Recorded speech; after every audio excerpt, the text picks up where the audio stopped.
إن الحمد لله نحمده ونستعينه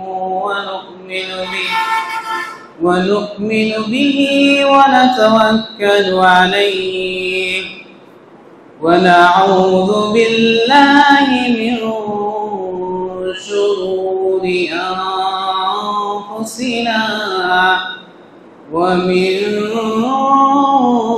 سيئات أعمالنا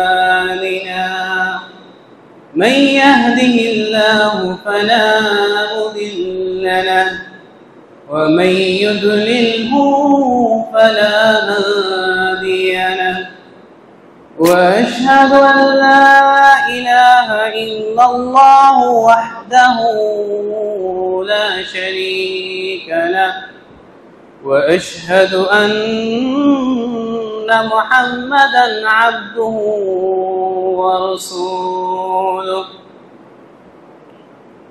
إن الله وملائكته يصلون على النبي يا أيها الذين آمنوا صلوا عليه وسلموا تسليما اللهم صل على محمد وعلى آل محمد كما صليت على إبراهيم وعلى آل إبراهيم إنك حميد مجيد اللهم بارك على محمد وعلى آل محمد كما باركت على إبراهيم وعلى آل إبراهيم إنك حميد مجيد أعوذ بالله من الشيطان الرجيم يا أيها الذين آمنوا اتقوا الله حق تقاته ولا تموتن إلا وأنتم مسلمون يا أيها الناس اتقوا ربكم الذي خلقكم من نفس واحدة وخلق منها زوجها وبث منهما رجالا كثيرا ونساء واتقوا الله الذي تساءلون به والأرحام إن الله كان عليكم رقيبا أعوذ بالله من الشيطان الرجيم بسم الله الرحمن الرحيم قاف والقرآن المجيد بل عجبوا أن جاءهم منذر منهم فقال الكافرون هذا شيء عجيب أئذا متنا وكنا ترابا ذلك رجع بعيد بسم الله الرحمن الرحيم فقد قال الله سبحانه وتعالى والسابقون من المهاجرين والأنصار والذين اتبعوه بإحسان رضي الله عنهم ورضوا عنه وأعد لهم جنات تجري تحتها الأنهار خالدين فيها أبدا الحمد لله সমস্ত প্রশংসা সমস্ত গুণগান সমস্ত তারিফ সেই মহামহিয়ান সেই মহাগরিয়ান আল্লাহ সুবহানাহু ওয়া তাআলার নিমিত্তে যিনি মানুষ জাতিকে সৃষ্টি করেছেন, অতঃপর তাকে শিক্ষা দিয়েছেন ভাষা, যিনি আসমান এবং জমিনের সমস্ত বিষয়াদি পরিচালনা করেন, যিনি এই মহাবিশ্বের রিজিক দাতা, যিনি আমাদেরকে আজকে সুস্থ শরীর নিয়ে পৃথিবীর মধ্যে সর্বোত্তম জায়গা, আল্লাহর নিকটে সর্বপ্রিয় জায়গা, সর্বোৎকৃষ্ট জায়গায় আমাদেরকে সুস্থ শরীরে উপস্থিত হওয়ার তৌফিক দান করলেন, সেই মহামহিয়ান মহাগরিয়ান আল্লাহ সুবহানাহু ওয়া তাআলার নিমিত্তে অন্তঃস্থল থেকে শুকরিয়া জ্ঞাপন করি। সকলে বলি আলহামদুলিল্লাহ। অতঃপর দুরূদ ও সালাম বর্ষিত হোক প্রিয় রাসূল সাইয়্যিদুল কাউনাইন সাইয়্যিদুল সাকালাইন, যিনি উভয় জাহানের নেতা, যিনি উভয় জাতির নেতা, যার অনুসরণের মাঝেই নিহত রয়েছে একমাত্র কল্যাণের পথ, যার অনুসরণের মাঝেই নিহত রয়েছে ইহকালীন এবং পরকালীন নাজাতের পথ, যার অনুসরণের মাঝেই নিহিত রয়েছে উত্তম আদর্শ, সেই মহামানবের প্রতি দুরূদ ও সালাম বর্ষিত হোক। সকলে বলি আল্লাহুম্মা সাল্লি আলাইহি আল্লাহুম্মা বারিক আলাইহি। সম্মানিত উপস্থিতি, আজকের জুমার খুতবার বিষয়ে আলোচনা আমরা যে বিষয়টি উপস্থাপন করতে চাচ্ছি, এটি একটি অত্যন্ত গুরুত্বপূর্ণ বিষয় এবং সেটিকে সমসাময়িক বিষয় হিসেবে উল্লেখ করা যেতে পারে। এবং মুসলিম উম্মাহর মাঝে ঐক্য তৈরি করতে যে জিনিসটা সব থেকে বাধা প্রদান করেছে সেটি হচ্ছে আকীদায় ভ্রান্তি, আকীদায় বিভ্রান্তি, আকীদায় মতানৈক্য। এই জিনিসটাই সব থেকে মুসলিম উম্মাহকে আজকে দলে দলে বিভক্ত করেছে। তো এই আকীদায় বিভিন্ন দলে বিভক্ত হওয়ার মধ্যে একটি দল রয়েছে, যে দলটি বর্তমানে সব থেকে বেশি পরিচিত এবং সব থেকে বেশি বিস্তৃত এবং সব থেকে বেশি সমালোচিত, সেটি হচ্ছে শিয়া সম্প্রদায়। সেটি হচ্ছে শিয়া সম্প্রদায়। এই বিষয়টি আলোচনা করা কেন গুরুত্বপূর্ণ? কারণ আজকে বর্তমানে সময়ে, সাম্প্রতিক সময়ে অনেক 95% মুসলিম বা 95% আলেম তারা শিয়াদেরকে সাধারণ সুন্নি মুসলমানদের মতোই মনে করছে। এক্ষেত্রে আমাদের আকীদায় সমস্যা আসতে পারে। এই জন্য বিষয়টি আলোচনা করা অতীব গুরুত্বপূর্ণ এবং অতীব জরুরি বিষয়। তো এই বিষয়ে আমরা শিয়াদের প্রথমে তাদের পরিচিতি, তাদের ভ্রান্ত আকীদা এবং সেগুলোকে কোরআন হাদিস দ্বারা কিছু আলোচনা করা, অতঃপর তাদের ব্যাপারে ইতিহাসের পাতায় তাদের অবস্থান এবং তাদের ব্যাপারে সালাফদের অবস্থান কি, এবং পরিশেষে যে তাদের পরিণতি সম্পর্কে হালকা আলোচনা করেই ইতি টানব। ওমা তাওফিকি ইল্লা বিল্লাহ। তো আমরা প্রথম নাম্বার পয়েন্টেই আমরা যে বিষয়টি আলোচনা করব সেই বিষয়টি হচ্ছে শিয়াদের পরিচিতি। শিয়াদের পরিচিতি বিষয়ে আমরা আলোচনা করতে গেলে প্রথমে জানবো আমরা এর শাব্দিক অর্থ। তো শাব্দিক অর্থ আর শিয়া এই শব্দের অর্থ হচ্ছে অনুসারী, সহযোগী, দল, সহচরী ইত্যাদি। তাহজিব গ্রন্থের লেখক তিনি বলেন যে কোন ব্যক্তিকে সাহায্য করা ও তার আনুগত্য করাকে শিয়া বলে। তাহজিব খণ্ড 3 পৃষ্ঠা 40। ইবনে খালদুন রাহিমাহুল্লাহ বলছেন যে শিয়া কাকে বলে, শিয়া বলতে কাদেরকে বোঝানো হয়। ইবনে খালদুন রাহিমাহুল্লাহ তিনি বলছেন যে ফকি ও কালামবিদদের নিকটে শিয়া হলো তারাই যারা আলী রাদিয়াল্লাহু আনহু এবং তার সন্তানদের অনুসারী এবং তাদের প্রতি অধিক ভালোবাসার দাবি করে, তারাই হচ্ছে শিয়া। এরপরে আমরা জানবো শিয়াদের উত্থান হয়েছিল কবে, কখন থেকে তাদের এই তাদের যাত্রা শুরু। শিয়াদের উত্থান হয়েছিল কবে, এটা নিয়ে অনেক মতানৈক্য রয়েছে। কেউ বলেছেন উষ্টির যুদ্ধের সময়ে, কেউ বলেছেন সিফিনের যুদ্ধের সময়ে, কেউ বলেছেন আলী রাদিয়াল্লাহু আনহু এর শাহাদাতের পরে, কেউ বলেছেন যে হুসাইন রাদিয়াল্লাহু আনহু এর শাহাদাতের পরে। তবে হুসাইন রাদিয়াল্লাহু আনহু এর শাহাদাতের পরে তাদের উত্থান হয়েছে, এটাই সঠিকতার কাছাকাছি। তারিখে ইয়াকুবি খণ্ড 2 পৃষ্ঠা 241 থেকে 242।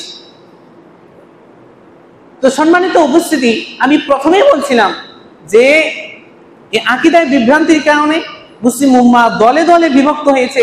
এমনকি শিয়ারা তো মুসলমানদের থেকে যেমন দলে, আহলুস সুন্নাহ ওয়াল জামাত থেকে যেমন তারা দলে বিভক্ত হয়েছে, এমনকি তারা নিজেই 300 দল পর্যন্ত বিভক্ত হয়েছে। ঐতিহাসিক ইমাম মাকিজি রাহিমাহুল্লাহ বলছেন যে শিয়ারা নিজেদের মধ্যে 3 শতাধিক দলে বিভক্ত, শুধুমাত্র ইমামত কেন্দ্রিক তারা 20 দলে বিভক্ত। আল মাওয়াইজ ওয়াল ইতিবার বিযিকরিল খুতুতি ওয়াল আসার। তো এই সবগুলো দল নিয়ে আমাদের আলোচনা করা সম্ভব নয়।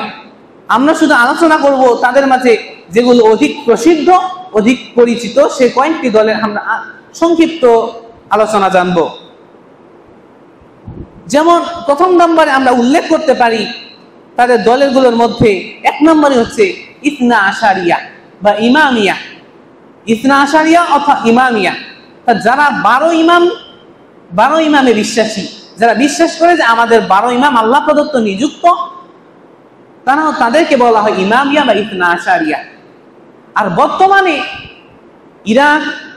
ইরান এবং লেবাননে এর সংখ্যা ব্যাপক দাঁড়িয়েছে। দ্বিতীয় নম্বরে দল উল্লেখ করতে গেলে আস-সাবাবিয়া। আস-সাবাবিয়া যেটা কিনা একজন ইহুদি প্রতিষ্ঠা করেছে, যার নাম হলো আব্দুল্লাহ বিন সাবা ইয়াহুদি। এই দলকে প্রতিষ্ঠা করেছে একজন ইয়াহুদি। কেন? যাতে করে মুসলিম উম্মাহর ঐক্যের মাঝে যাতে করে বিভেদ সৃষ্টি করতে পারে, তাদের মাঝে যে ঐক্য রয়েছে সেই ঐক্যকে যেন তারা নষ্ট করতে পারে। এই জন্যে আব্দুল্লাহ বিন সাবা ইয়াহুদি সে এই দলটি প্রতিষ্ঠা করে বা তার মাধ্যমে এই দলের যাত্রা শুরু হয়। তৃতীয় নম্বরে যে দলটি আলোচনা করে যেতে পারে সেটি হচ্ছে ইসমাইলিয়া। এটাও একজন ইহুদির মাধ্যমে প্রতিষ্ঠা লাভ করেছে। মাইমুন আল কাদ্দাহ নামক এক ইহুদি তার সন্তানদেরকে, যে মুহাম্মদ আল বাকের, শিয়াদের একজন ইমাম অথবা আলে বাইতের একজন ব্যক্তি, মুহাম্মদ আল বাকের এর সন্তানদের নাম অনুসারে এই মাইমুন আল কাদ্দাহ তার সন্তানদের নাম রাখে। কেন নাম রাখে? এবং তার পরিবারকে ওসিয়ত করে যায় তার আগামী প্রজন্ম যেন এই মুহাম্মদ আল বাকের সন্তানদের নাম অনুসারে তাদের পরিবারের নাম রাখে। কেন নাম রাখবে? যাতে করে 100 বছর পর বা 20 বছর পর বা 50 বছর পর এরা দাবি করতে পারে যে আমরা হলাম আলে বাইত। অর্থাৎ তাদের সূত্রকে যেন তারা জাইনুল আবেদিন বিন হুসাইন বিন আলী বিন আবি তালেবের দিকে সম্পৃক্ত করতে পারে। আর এর মাধ্যমে তারা মুসলিমদের মাঝে জনপ্রিয়তা লাভ করবে, তারা আলে বাইত হিসেবে সমাদৃত হবে। আর ইতিহাসের পাতায় ঠিক তেমনটি হয়েছে, যেমনটি তারা চক্রান্ত করেছিল, যেমনটি তারা ষড়যন্ত্র করেছিল। আর সেখান থেকেই প্রতিষ্ঠা লাভ করেছিল ফাতেমি সাম্রাজ্য।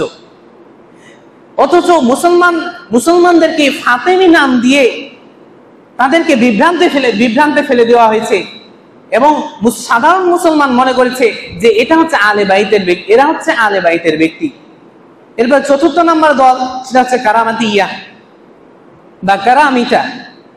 ইবনে কাসির রাহিমাহুল্লাহ বলছেন কারামিতাদের মধ্যে অধিকাংশ হচ্ছে নাস্তিক এবং এরা দর্শন শাস্ত্রে বিশ্বাসী।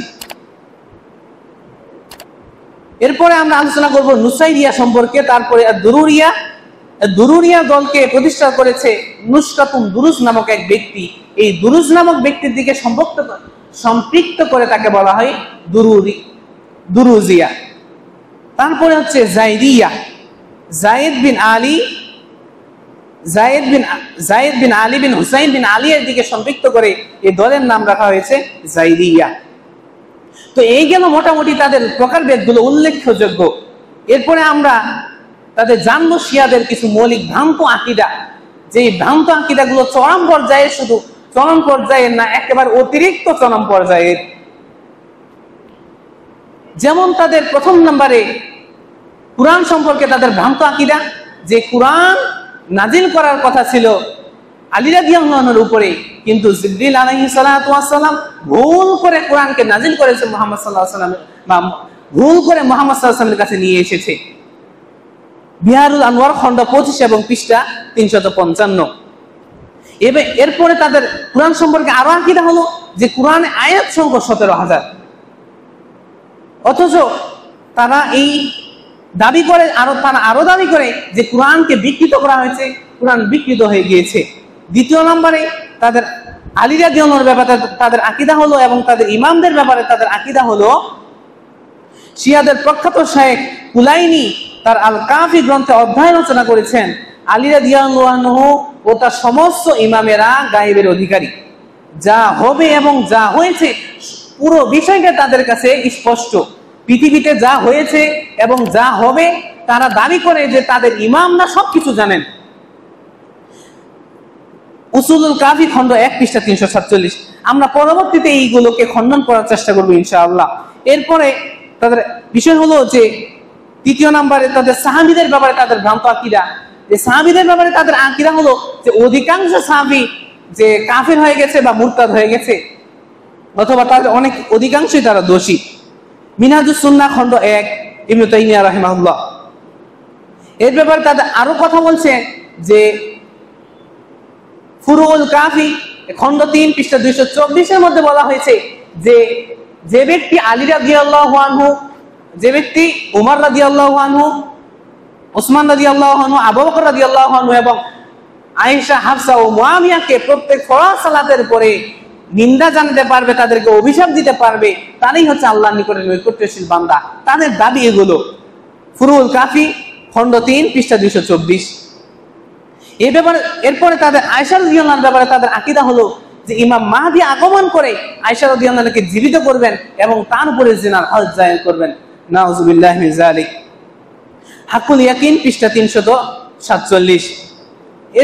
এরপরে খামেনি তার গ্রন্থ হুকুমাতুল ইসলামিয়া এর 52 নম্বর পৃষ্ঠায় বলছেন যে আমাদের ইমামদের এমন মর্যাদা রয়েছে, এমন দারাজাত রয়েছে, যেখানে কোনো নবী রাসূল কোনো ফেরেশতা পর্যন্ত পৌঁছাতে পারবে না।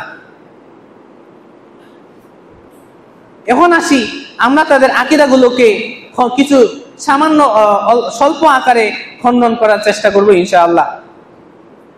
প্রথমে তাদের আকীদা ছিল যে কোরআনকে তাহরিফ করা হয়েছে বা কোরআন বিকৃত হয়ে গিয়েছে। এভাবে কুরআনুল কারীমে আল্লাহ সুবহানাহু ওয়া তাআলা বলছেন যে ইন্না নাহনু নাযালনা যিকরা ওয়া ইন্না লাহু লাহাফিজুন। সূরা হিজর 9 নম্বর আয়াত। আল্লাহ সুবহানাহু ওয়া তাআলা বলছেন যে নিশ্চয় আমি কোরআনকে নাজিল করেছি, ওয়া ইন্না লাহু লাহাফিজুন, আর অবশ্যই আমরা একে সংরক্ষণকারী বা সংরক্ষণশীল।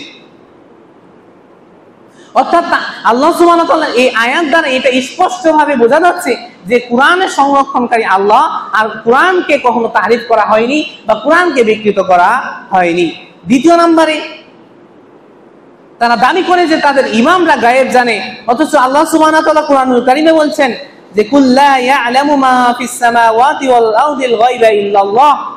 সূরা নামল এর 65 নম্বরে আল্লাহ সুবহানাহু ওয়া তাআলা বলছেন যে হে মুহাম্মদ সাল্লাল্লাহু আলাইহি ওয়াসাল্লাম, তুমি পৃথিবীবাসীকে তুমি জানিয়ে দাও, পৃথিবীর মানুষকে তুমি জানিয়ে দাও, লা ইয়ালামুল গায়বা মান ফিস সামাওয়াতি ওয়াল আরদি, আসমান এবং জমিনের কেউ গায়বের অধিকারী নয়, কেউ ইলমুল গায়বের অধিকারী নয়, গায়বের জ্ঞান কেউ রাখে না ইল্লাল্লাহ, আল্লাহ ছাড়া।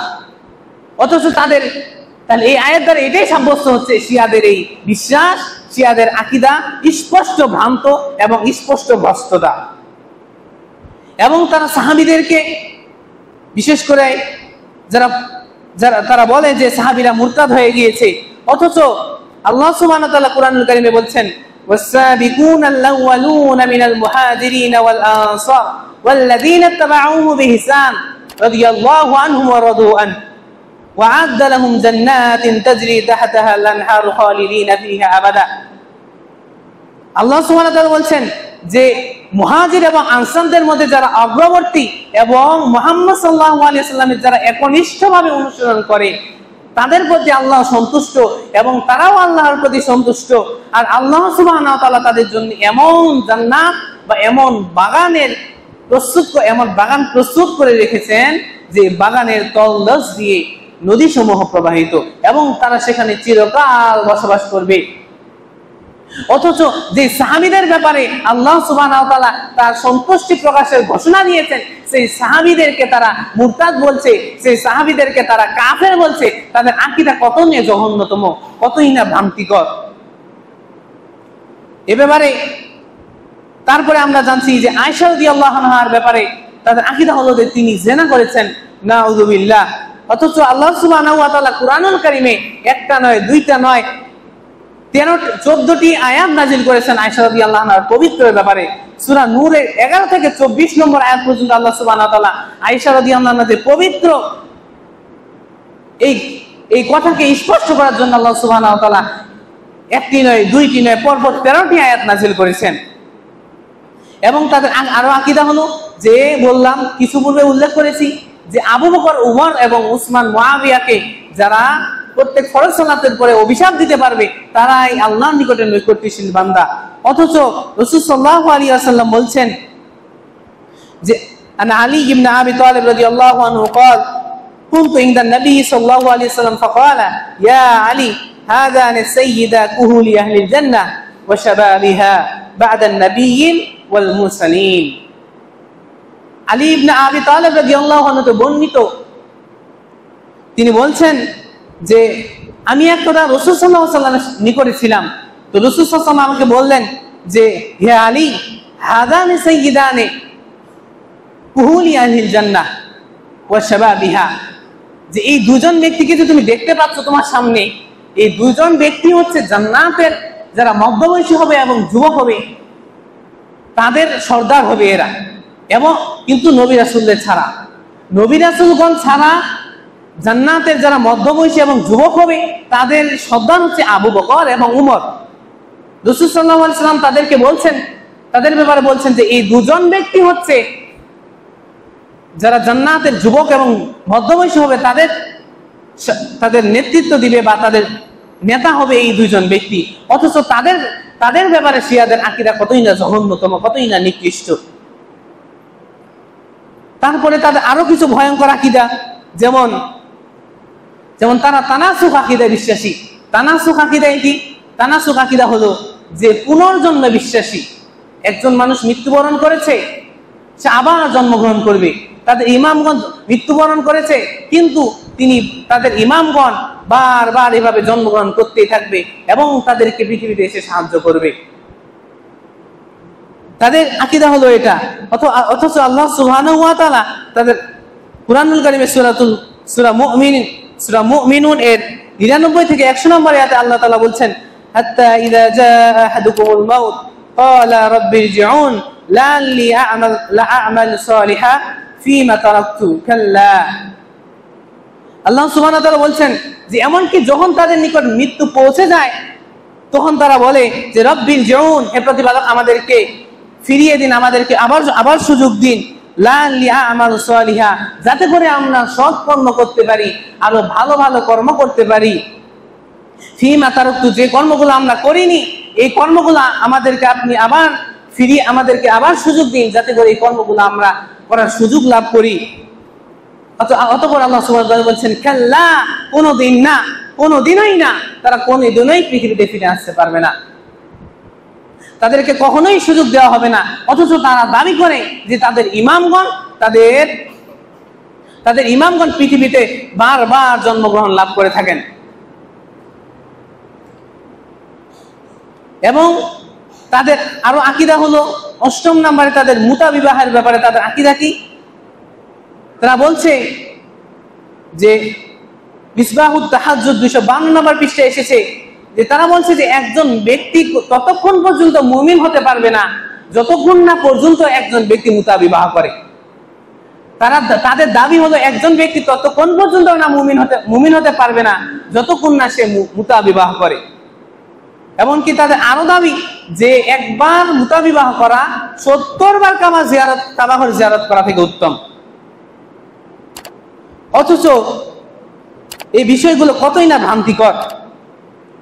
এরপরে খামেনি তাহরিরুল ওয়াসিলা খণ্ড 2 পৃষ্ঠা 224 মধ্যে বলছে যে কোন ব্যক্তি তার যৌন চাহিদাকে যে কোনো ভাবে নিবারণ করতে পারে।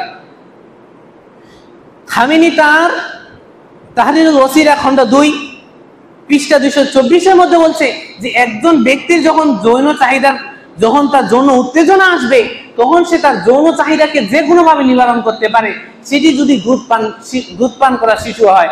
নাউযুবিল্লাহ। কত বড় এক কথা এবং কত ভ্রান্তিকর কথা। নাউযুবিল্লাহি মিন যালিক। অথচ আল্লাহ সুবহানাহু ওয়া তাআলা কুরআনুল কারীমে বলছেন, ইল্লা আলা আজওয়াজিহিম আও মা মালাকাত আইমানুহুম ফাইন্নাহুম গায়রু মালুমিন ফামান ইবতাগা যে আল্লাহ সুবহানাহু ওয়া তাআলা বলছেন যে এই আয়াতটি দ্বারা স্পষ্ট সাব্যস্ত হচ্ছে যে স্ত্রীরা ব্যতীত এবং দাসীরা ব্যতীত কোনোভাবেই যৌন চাহিদাকে নিবারণ করা যাবে না। কোনোভাবেই স্ত্রী ছাড়া এবং দাসী ছাড়া অন্য কারো মাধ্যমে যৌন চাহিদা নিবারণ করা যাবে না। অথচ খামেনি বলছে যে কোনোভাবে যৌন চাহিদা নিবারণ করা যেতে পারে, সেটি যদি দুধ পান করা শিশুও হয়। নাউযুবিল্লাহ। আরো বলছে যে আকাইদু শিয়া মাহমুদ আল আসকালানি তিনি তার বইয়ে পৃষ্ঠা 81 নম্বর পৃষ্ঠাে উল্লেখ করেছেন যে ব্যক্তি একবার মুতাবিবাহ করবে তার জন্য জান্নাত ওয়াজিব হয়ে যাবে। অথচ ইসলামে মুতাবিবাহকে হারাম করা হয়েছে। হাদিসে এসেছে যে সাহাবীরা বলেন যে নাহা রাসূলুল্লাহ সাল্লাল্লাহু আলাইহি ওয়াসাল্লাম ইয়াউমা খায়বার আল-লুহুমিল হুমুরিল আহলিয়া ওয়া আনিল মুতআ। সাহাবীরা বলেন যে রাসূল সাল্লাল্লাহু আলাইহি ওয়াসাল্লাম খায়বারের দিনে, যেদিন আমরা খায়বারের যুদ্ধ করি, তো এই খায়বারের যুদ্ধের পরে রাসূল সাল্লাল্লাহু আলাইহি ওয়াসাল্লাম বলছেন যে আমাদেরকে গৃহপালিত গাধার মাংস খেতে এবং মুতাহ বিবাহ থেকে বিরত থাকতে বলেছেন এবং এটাতে আমাদেরকে নিষেধ করেছেন। তো এই মুতাহ বিবাহ হচ্ছে ইসলামে হারাম বিষয়। আর তারা এটাকে শুধু হালাল তো বানিয়ে নেয়নি, এমনকি এটাকে ইবাদতে পরিণত করে নিয়েছে। এবং তারা বলছে যে একবার যে ব্যক্তি মুতাহ বিবাহ করবে তার জন্য জান্নাত ওয়াজিব হয়ে যাবে। তাদের আরো চরম পর্যায়ের আকীদা হলো যে তারা হুলুল আকীদায় বিশ্বাসী। হুলুল আকীদায় কি? হুলুল আকীদা হলো যে স্রষ্টা তার বান্দার মধ্যে প্রবেশ করে, অর্থাৎ আল্লাহ সুবহানাহু ওয়া তাআলা, তাদের দাবি যে আল্লাহ সুবহানাহু ওয়া তাআলা তাদের ইমামদের মাঝে প্রবেশ করে। তাদের দাবি হলো যে আল্লাহ সুবহানাহু ওয়া তাআলা তাদের ইমামদের মাঝে প্রবেশ করে। অথচ আমাদের যে এই আকীদাগুলো হচ্ছে স্পষ্ট হিন্দুয়ানি আকীদা। যেমন একটি প্রবাদ বাক্য রয়েছে যে হরির উপরে হরি, রামের এরকম যে ইত্যাদি ভ্রান্ত আকীদাগুলো রয়েছে। এরপরে আমরা আলোচনা করব যে শিয়াদের ব্যাপারে সালাফদের অবস্থান কি ছিল।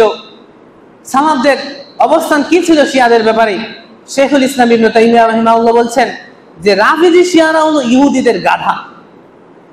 ইবনে তাইমিয়া রাহিমাহুল্লাহ বলছেন যে এই শিয়ারা হচ্ছে ইহুদিদের গাধা। যখন ইহুদিরা কোনো ফিতনা তৈরি করতে যায়, মুসলমানদের যখন কোনো বিপদ বা মুসলমানদের যখন বিপদে ফেলতে চায়, অথবা পৃথিবীতে যখন তারা বিপর্যয় সৃষ্টি করতে চায়, তখন এই শিয়াদেরকে তারা কাজে লাগায় এবং এদের উপরে আরোহণ করে পৃথিবীতে তারা ফিতনা ফাসাদ ছড়ায়। ইবনে তাইমিয়া খণ্ড 1 পৃষ্ঠা 44। এরপরে শেখ ইবনে বাজ রাহিমাহুল্লাহ বলছেন যে যদি কোনো ব্যক্তি কুরআনের বিকৃতিতে বিশ্বাস করে, সাহাবীদের গালি দেয় এবং আলী রাদিয়াল্লাহু আনহুকে ইলাহ বলে দাবি করে, সে নিঃসন্দেহে কাফের হয়ে গেছে।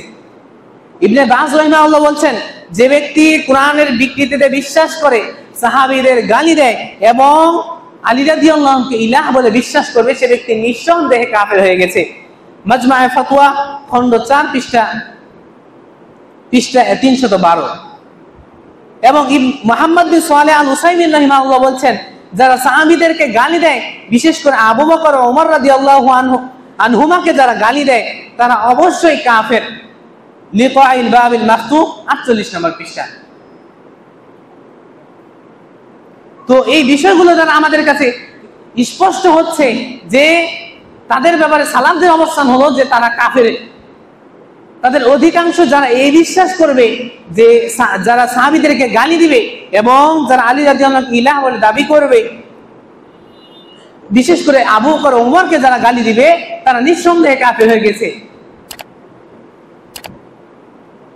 ইমাম আবুল মুজাফফর আস-সামানি রাহিমাহুল্লাহ বলছেন যে ইমামিয়া শিয়ারা কাফের হওয়ার ব্যাপারে কোনো উম্মাহ একেবারে একমত, এক্ষেত্রে কোনো দ্বিমত নেই।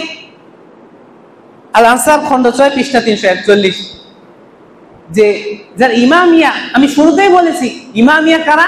ইমামিয়া হলো ইসনা আশারিয়া, যারা 12 ইমামে বিশ্বাসী। এরপরে আমরা জানবো যে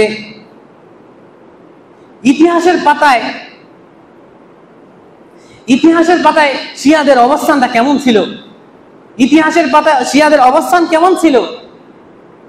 আমরা আজকে মুসলিম উম্মাহকে দেখা যায় যে মুসলিম উম্মাহ আজকে বর্তমানে 95% মুসলমান, 95% আলেম তাদেরকে সাধারণ মুসলমানের মতো গণ্য করছে, শিয়াদেরকে সাধারণ মুসলমানের মতো গণ্য করছে। অথচ তাদের অবস্থানটা কেমন সুন্নিদের প্রতি, আহলুস সুন্নাহ ওয়াল জামাতের প্রতি তাদের অবস্থান কেমন? আহলুস সুন্নাহ ওয়াল জামাতের ব্যাপারে তাদের অবস্থান সম্পর্কে আলোচনা করতে গেলে প্রথম যে বিষয়টি উল্লেখ করতে হবে যে তারা বিশ্বাস করে যে আহলুস সুন্নাহ ওয়াল জামাতের লোকেরা কাফের, তারা অপবিত্র, তারা কাফের, এবং তারা জানুর সন্তান, তাদেরকে হত্যা করা বৈধ, তাদের সম্পদ লুটে নেওয়া বৈধ। এগুলো হচ্ছে তাদের আকীদা।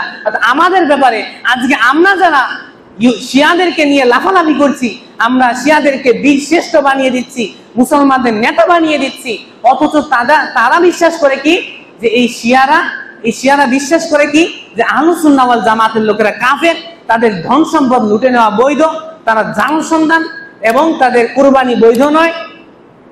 এগুলো তাদের হচ্ছে আকীদা। এবং তারা এও দাবি করে যে আহলুস সুন্নাহ ওয়াল জামাত অর্থাৎ আমাদেরকে মানে গালি দেওয়া, আমাদেরকে অভিশাপ দেওয়া তাদের নিকটে উত্তম ইবাদত, তাদের নিকটে আহলুস সুন্নাহ ওয়াল জামাতকে গালি দেওয়া উত্তম ইবাদত। বিহারুল আনোয়ার খণ্ড 8 এর মধ্যে এই বিষয়টি উল্লেখ করা হয়েছে যে আহলুস সুন্নাহ ওয়াল জামাতের লোকেরা জাহান্নামী এবং আহলুস সুন্নাহ ওয়াল জামাতের লোকেরা কাফের। অথচ আমরা তাদেরকে নিয়ে আজকে কতই না বাড়াবাড়ি করি, তাদেরকে নিয়ে আমাদের কতই না আনন্দ, যে আমরা মনে করি যখন তারা আজকে ইসরায়েলে আক্রমণ করতে যাচ্ছে, তাদের এই সাজানো নাটক দেখে আমরা ভাবছি যে না, তাদেরকে বাহাবা দিচ্ছি যে এরাই হচ্ছে আজকে মুসলমানদের পক্ষ থেকে নেতৃত্ব দিবে, এরাই হচ্ছে আল্লাহর পক্ষ থেকে মুসলমানদের জন্য নির্ধারিত সাহায্যকারী, এই হচ্ছে মুসলমানদের খলিফা। অথচ ইতিহাসের পাতায় আপনি ইতিহাসের পাতা খুলে দেখুন যে তারা আহলুস সুন্নাহ ওয়াল জামাতের প্রতি কতটা বিদ্বেষী ছিল। আপনি ইতিহাসের পাতা খুললে দেখতে পাবেন 700 অথবা 800 শতাব্দী থেকে শুরু করে নিয়ে 19বিংশ শতাব্দী বা আজ পর্যন্ত তারা যখনই সুযোগ পেয়েছে তখনই আহলুস সুন্নাহ ওয়াল জামাতকে অর্থাৎ আমাদের মতো যারা আমরা সুন্নি তাদেরকে চপেটাঘাত করার চেষ্টা করেছে, তাদের ব্যাপারে ষড়যন্ত্রে লিপ্ত থেকেছে এবং অন্যান্য ধর্মীদের সাথে, খ্রিস্টানদের সাথে, ইহুদিদের সাথে তারা এক হাত মিলিয়ে তারা আহলুস সুন্নাহ ওয়াল জামাতকে ধ্বংস করার প্রচেষ্টা তারা সারা জীবন চালিয়ে গিয়েছে। তারা ইতিহাসের পাতায় আপনি কখনো দেখতে পাবেন না 700 শতাব্দী থেকে শুরু করে নিয়ে এই 21বিংশ শতাব্দী পর্যন্ত বিংশ শতাব্দী পর্যন্ত তারা কখনো ইহুদিদের সাথে যুদ্ধ করেছে। আজকে যা আমরা দেখতে পাচ্ছি তা হচ্ছে এক সাজানো নাটক। অবশ্যই আমাদেরকে সতর্ক হতে হবে, অবশ্যই আমাদেরকে তাদের আকীদা সম্পর্কে সতর্ক হতে হবে। আমরা যদি একটু ইতিহাস থেকে ঘেঁটে আসি, চলুন আমরা একবার ইতিহাস থেকে ঘেঁটে আসি ইতিহাসের পাতায় তাদের ব্যাপারে কি উল্লেখ করা হয়েছে। 217 হিজরিতে ইসমাইলি শিয়া গোষ্ঠী উত্তর আফ্রিকা ও কায়রোয়ান নগরীতে আক্রমণ করে এবং হাজার হাজার সুন্নিদেরকে হত্যা করে। একই বছরে এরা ফাস নগরীতে গিয়ে তারা এই ফাস নগরীকে ধ্বংস করে এবং সেখানকার আহলুস সুন্নাহ ওয়াল জামাত বা সুন্নিদেরকে তারা হত্যা করে।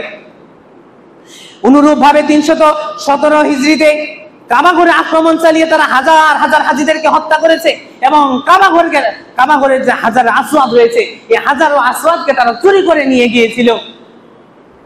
এই পবিত্র হাজারে আসওয়াদ পবিত্র কাবাঘর থেকে দীর্ঘ 22 বছর দূরে ছিল। তারা এই হাজারে আসওয়াদকে লুকিয়ে রেখেছিল, এই হাজারে আসওয়াদকে নিয়ে চলে গেছিল। এক তথ্য মতে জানা যায় তারা সেদিন 3 লক্ষ হাজিকে হত্যা করেছিল। কল্পনা করা যায় তারা আহলুস সুন্নাহ ওয়াল জামাতে 3 লক্ষ হাজিকে সেদিন হত্যা করেছিল।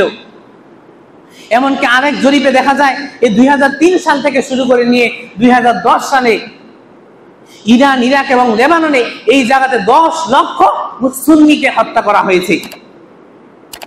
1 লক্ষ, 2 লক্ষ, 3 লক্ষ নয়, 1000, 2000, 3000, 4000 নয়, 1 লক্ষ, 2 লক্ষ, 3 লক্ষ নয়, লক্ষ লক্ষ, 10 লক্ষ হাজি, 10 লক্ষ সুন্নি মুসলমানকে তারা হত্যা করেছে। 10 লক্ষ সুন্নি মুসলমানের রক্ত তারা প্রবাহিত করেছে। তারা অন্যান্য ধর্মের প্রতি যত না বিদ্বেষী, তারা আহলুস সুন্নাহ ওয়াল জামাতের প্রতি তারা ততই বিদ্বেষী। এরপরে 334 হিজরিতে বুহাই নামক শিয়ারা বাগদাদে আক্রমণ করে এবং আব্বাসী খেলাফতের উপরে 100 বছর ধরে তারা দখলদারিত্ব চালায় এবং তাদের নেতৃত্বকে প্রতিবন্ধকতায় আটকে রাখে। 358 হিজরিতে উবাইদি শিয়ারা মিশরে আক্রমণ চালায় এবং সুন্নিদেরকে বিতাড়িত করে এবং তাদেরকে হত্যা করে। এমনকি তাদের নিষ্ঠুর বর্বরতা থেকে রেহাই পায়নি ফিলিস্তিনের অধিবাসীরা, তাদের নিষ্ঠুরতা থেকে রেহাই পায়নি বাইতুল মাকদিস পর্যন্ত। এবং কি 656 হিজরিতে শিয়া আকলামির ষড়যন্ত্রে হালাকু খান বাগদাদে প্রবেশ করে এবং আব্বাসী খেলাফত এবং বাগদাদকে ধ্বংস করে। এই বাগদাদকে ধ্বংস করার পিছনে এবং হালাকু খানকে ডেকে নিয়ে এসে বাগদাদকে ধ্বংস করার পিছনে সব থেকে বড় ভূমিকা পালন করেছে এই শিয়া সম্প্রদায়। মুসলমানদেরকে ধ্বংস করার জন্য তারা যুগে যুগে যখনই সুযোগ পেয়েছে অন্যান্য জাতির সাথে তারা হাত মিলিয়ে তারা আহলুস সুন্নাহ ওয়াল জামাতকে চোপেটাঘাত করার চেষ্টা করেছে এবং তাদেরকে শ্বাসরুদ্ধ করার চেষ্টা করেছে। অনুরূপ ভাবে দেখা যায় 907 হিজরি থেকে 920 হিজরি পর্যন্ত সাফাভি শিয়ারা খ্রিস্টান পর্তুগিজদের সাথে সঙ্গ দিয়ে উসমানী খেলাফতের বিরুদ্ধে তারা যুদ্ধে লিপ্ত হয়।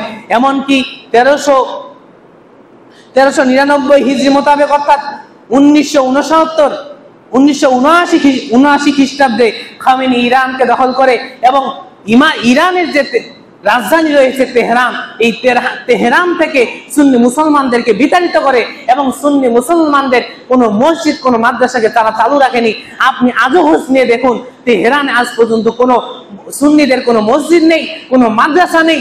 আজকে সেখানে কোনো ইরানের রাজধানীতে কোনো সুন্নি মুসলমান প্রকাশ্যে সালাত আদায় করতে পারে না তাদেরকে। অথচ কত কাফের রাষ্ট্রে দেখুন, কত হিন্দু রাষ্ট্রে, আপনি কত কাফের রাষ্ট্রে, অমুসলিম রাষ্ট্রে দেখবেন যে মুসলমানরা সেখানে পরিপূর্ণভাবে সালাত আদায় করার বা প্রকাশ্যে সালাত আদায় করার সুযোগ পেয়েছে।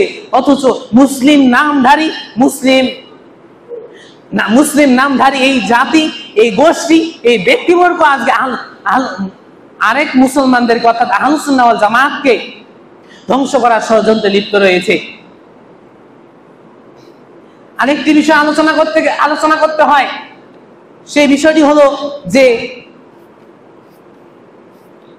কারা বেশি ভয়ানক, ইহুদিরা নাকি শিয়ারা? এই বিষয়ে আল্লাহ সুবহানাহু ওয়া তাআলা অবশ্যই বলছেন যে মুসলমানদের জন্য অবশ্যই সবথেকে বড় শত্রু হচ্ছে ইহুদিরা। আল্লাহ সুবহানাহু ওয়া তাআলা কোরআনুল কারীমে বলছেন, লাতাজিদান্না আশাদ্দান নাসি লিল্লাযীনা আমানুল ইয়াহুদা, যে অবশ্যই যারা ঈমানদার তাদের প্রতি সবথেকে বিদ্বেষ পোষণ করে ইহুদিরা। তবে এই ইহুদিদের থেকে শিয়ারা কোনো অংশে কম নয়, তারা কোনো অংশে কম নয়। ইতিহাসের পাতায় পাতায়, ইতিহাসের পরতে পরতে নজির রয়েছে, ইতিহাসের পাতায় পাতায় এর সাক্ষী রয়েছে, যা আমরা একটু আগে সংক্ষিপ্তভাবে আলোচনা করে আসলাম। ইরান সম্পর্কে একটু আলোচনা করা দরকার। বর্তমানে ইরানে 8000-এর অধিক মাজার রয়েছে, যেটি স্পষ্ট করে যে তাদের অধিকাংশ মানুষ শিরকের সাথে লিপ্ত। বর্তমানে ইরানের মধ্যে 8000 মাজার রয়েছে, যা প্রমাণ করে তাদের 90% মুসলমানই মাজার পূজারী এবং তাদের অন্যান্য ভ্রান্ত আকীদাগুলো রয়েছে। উল্লেখযোগ্য আরেকটি বিষয়, তাদের ইমাম আলী আর রেজা এর মাজারে প্রতি বছরে 28 মিলিয়ন অর্থাৎ 2,10,00,000 মানুষ, 2,10,00,000 মানুষ এক বছরে শুধু জিয়ারত করতে যায়, সে মাজার পূজা করতে যায়, এই এক মাজার কেন্দ্রিক। তাহলে যে 8,000-এর মধ্যে এক মাজারে যদি এরকম মানুষ যদি জিয়ারত করতে যায়, মাজার পূজায় লিপ্ত থাকে, তাহলে অন্যান্য যে মাজারগুলো রয়েছে তাদের সেগুলোর কি অবস্থা? আল্লাহু মুস্তাআন। তারা অধিকাংশ মানুষ আজকে শিরকের সাথে লিপ্ত, অধিকাংশ মানুষ আজকে মাজার পূজায় লিপ্ত। এরপরে আমরা আলোচনা করব, পরিশেষে যে বিষয়টি আলোচনা করতে চাচ্ছি সে বিষয়টি হচ্ছে শিয়াদের পরিণতি। শিয়াদের পরিণতি কি হবে?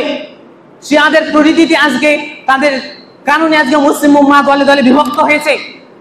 তাদের ভ্রান্ত আকীদার কারণে তারা নিজেরাই 300 দলে বিভক্ত হয়েছে। তাদের পরিণতি সম্পর্কে আলোচনা করতে গেলে দুইটি পয়েন্টে আলোচনা করা যায়। এক নম্বরে হচ্ছে তাদের অধিকাংশ কিছু ব্যক্তি রয়েছে যারা কাফের, আর কিছু ব্যক্তি রয়েছে যারা মুশরিক।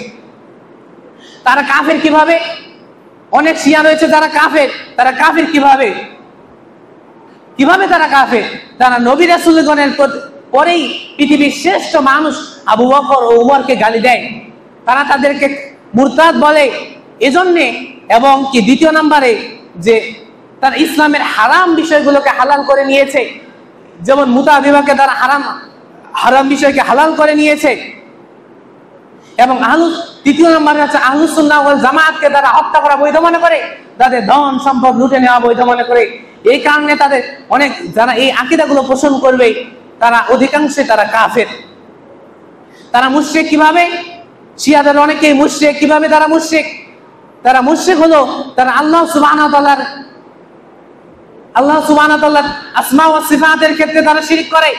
তারা দাবি করে যে তাদের ইমামগণ আলী রাদিয়াল্লাহু আনহু এবং তার অন্যান্য ইমামেরা ইলমুল গায়েবের অধিকারী, তারা গায়েব জানেন। এর মাধ্যমে তারা আল্লাহ সুবহানাহু ওয়া তাআলার সাথে শিরক করে, আর এই শিরক করার কারণে তারা মুশরিক। এবং কি তারা আরেকটি জরিপে দেখা যায় বর্তমানে যে খামেনির যে কবর রয়েছে সেখানে এই শিয়ারা গিয়ে সেখানে সালাত আদায় করে এবং সেখানে গিয়ে ক্ষমা প্রার্থনা করে, এবং তাদের কাছে সেই খামেনির কবরে গিয়ে বিভিন্ন প্রার্থনা করে। তো যেই বিষয়গুলো স্পষ্ট তাদের মুশরিক হওয়ার দাবি করে, অথচ আল্লাহ সুবহানাহু ওয়া তাআলা বলছেন যে ইন্নাল্লাহা লা ইয়াগফিরু আন ইউশরাকা বিহি ওয়া ইয়াগফিরু মা দুনা যালিকা লিমান ইয়াশা। নিশ্চয়ই আল্লাহ সুবহানাহু ওয়া তাআলা তার সাথে শিরিক করাকে, তার সাথে অংশীদার স্থাপন করাকে কখনোই মাফ করবেন না। ওয়া ইয়াগফিরু মা দুনা যালিকা লিমান ইয়াশা। এই শিরিকের গুনাহ ব্যতীত, এই অংশীদারিত্বের গুনাহ ব্যতীত অন্য কোন গুনাহকে আল্লাহ সুবহানাহু ওয়া তাআলা ক্ষমা করে দিতে পারেন। আর এই ভয়াবহ শিরকের মধ্যে তারা আজকে লিপ্ত। আল্লাহ সুবহানাহু ওয়া তাআলা অন্যত বলেন যে ইন্নাহু মান ইউশরিক বিল্লাহি ফাকাদ হারামাল্লাহু আলাইহিল জান্নাহ ওয়া মাওয়াহুন নার ওয়া মা লিয-যালিমিনা মিন আনসার। যে ব্যক্তি আল্লাহ সুবহানাহু ওয়া তাআলার সাথে শিরক করবে, যে ব্যক্তি আল্লাহ সুবহানাহু ওয়া তাআলার সাথে অংশীদার স্থাপন করবে, ফাকাদ হারামাল্লাহু আলাইহিল জান্নাহ, ওই ব্যক্তির উপর আল্লাহ সুবহানাহু ওয়া তাআলা জান্নাতকে হারাম করে দিয়েছেন। ওয়া মাওয়াহুন নার, তাদের স্থান হলো জাহান্নাম। ওয়া মা লিয-যালিমিনা মিন আনসার, আর জালেমদের জন্য কোনো সাহায্যকারী নেই। সম্মানিত উপস্থিতি, তাহলে আমরা তাদের পরিণতি সম্পর্কে বুঝতে পারলাম। তাদের পরিণতি হবে একজন মুশরিক, একজন কাফেরের মতো। তো এ বলে আলোচনা এখানে ইতি টানছি।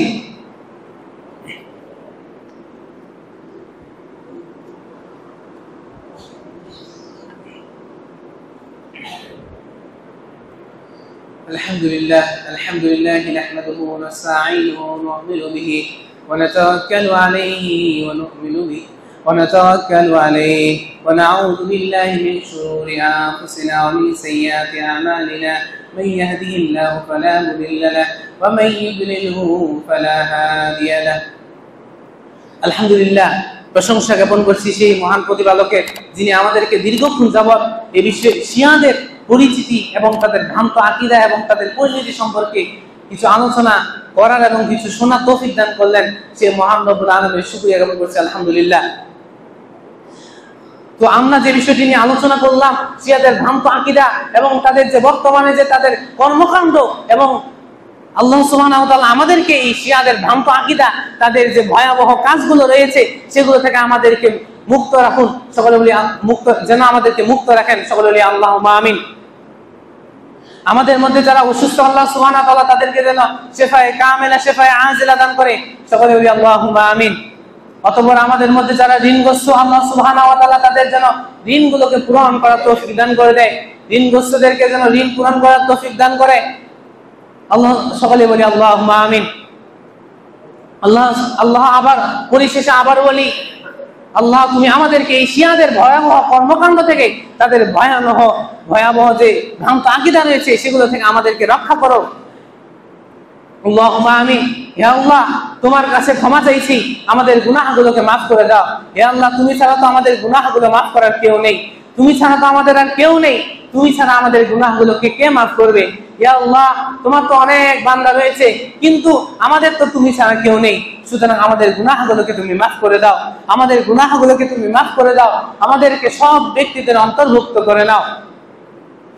اللهم إني أسألك جنة الفردوس، اللهم إني أسألك جنة الفردوس، اللهم إني أسألك جنة الفردوس، اللهم إني أعوذ بك من عذاب النار، اللهم إني أعوذ بك من عذاب النار، اللهم إني أعوذ بك من عذاب النار.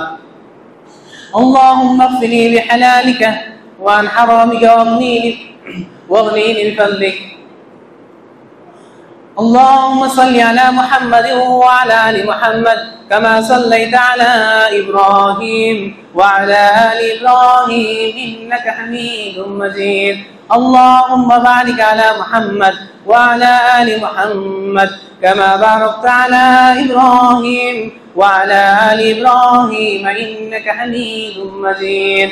سبحانك اللهم وبحمدك أشهد أن لا إله إلا أنت أستغفرك وأتوب إليك. قوموا للصلاة.